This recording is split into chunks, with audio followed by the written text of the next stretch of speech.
Bienvenue une fois de plus, chers élèves, dans cette nouvelle séquence qui concerne l'expression orale. L'expression orale de cette séquence a pour titre « Exprimer ses goûts, ses opinions sur quelqu'un ou sur quelque chose ». C'est cela le titre qui constitue notre leçon qui est l'expression orale dans cette séquence que nous tenterons d'apporter des éléments pour pouvoir mieux comprendre. Eh bien, à la fin de cette séquence, il faut dire que nous serions à mesure de dire nos opinions sur les goûts, sur quelqu'un ou sur quelque chose, ou bien dire nos opinions sur quelqu'un ou sur quelque chose. Eh bien, qu'est-ce que cela veut dire, dire ses opinions ou bien exprimer ses goûts? Dire ses opinions, c'est avoir la liberté de dire ce qu'on pense sur une chose, un fait ou d'exprimer ce qu'on ressent. Dire ses opinions, bien évidemment, c'est avoir la liberté de dire ce qu'on pense personnellement sur une chose, une action, un fait ou d'exprimer ce qu'on ressent ou bien ce qu'on éprouve. Donc, devant une situation quelconque, on a le choix de dire si cette situation, elle est bonne ou mauvaise. On a également le choix de dire si ce qui s'est passé nous a plu ou cela nous a vexé. On a la liberté également de dire si cet habit nous plaît ou nous déplaît. Ce sont là la liberté ou bien c'est en quelque sorte donner ses opinions sur une chose, c'est avoir cette liberté de s'exprimer librement.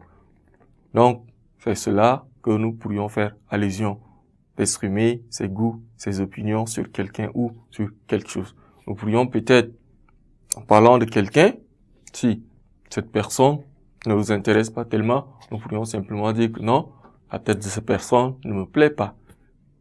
Ça, c'est notre liberté, de dire ce que nous pensons. Aussi, sur un objet, cette télé, elle est grande, bien sûr, mais elle ne m'intéresse pas. Cette caméra, elle est claire, bien sûr, mais elle ne me plaît pas. Ce téléphone, il me plaît bien parce que il est de grande performance. Ce sont là la liberté que nous pourrions avoir pour pouvoir dire nos opinions ou bien exprimer nos goûts.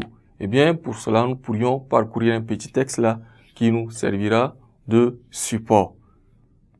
C'est un petit texte qui concerne une plainte de Monsieur Dimadoum. Monsieur Oumar, j'ai le regret de vous faire savoir que la voiture d'occasion que vous m'avez vendue ne me donne pas satisfaction. J'ai d'énormes difficultés tous les matins pour la faire démarrer. Lorsque je parviens à la démarrer, elle dégage une épaisse fumée noire. Elle tire à droite, ce qui rend sa conduite dangereuse et désagréable. Pire, sa couleur me dégoûte.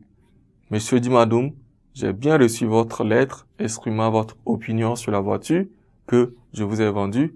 Je vous demande de fixer un rendez-vous dans un lieu sûr où nous pourrions nous rencontrer pour échanger de vive voix et face à face sur cette vente. Et là, c'est un échange entre Monsieur Dimadoum et Monsieur Oumar. C'était une affaire de vente de voiture et plus tard, Monsieur Dimadoum fait savoir à son vendeur ses opinions ou bien il lui exprime ses goûts sur ce qui se passe dans cette voiture.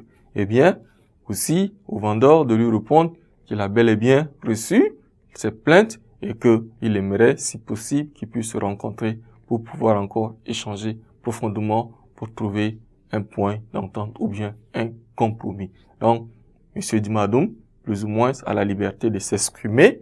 Aussi, Monsieur Oumar également a cette liberté-là de s'exprimer comme bon le semble pour qu'il y ait une communication. Ainsi donc, nous pourrions retenir que exprimer ses goûts, ses opinions, c'est avoir en quelque sorte la liberté de dire simplement ce que l'on pense sur une chose, un fait ou d'exprimer ce qu'on ressent. Merci pour votre aimable attention, chers élèves. Ne quittez pas la suite d'une nouvelle séquence dans un instant.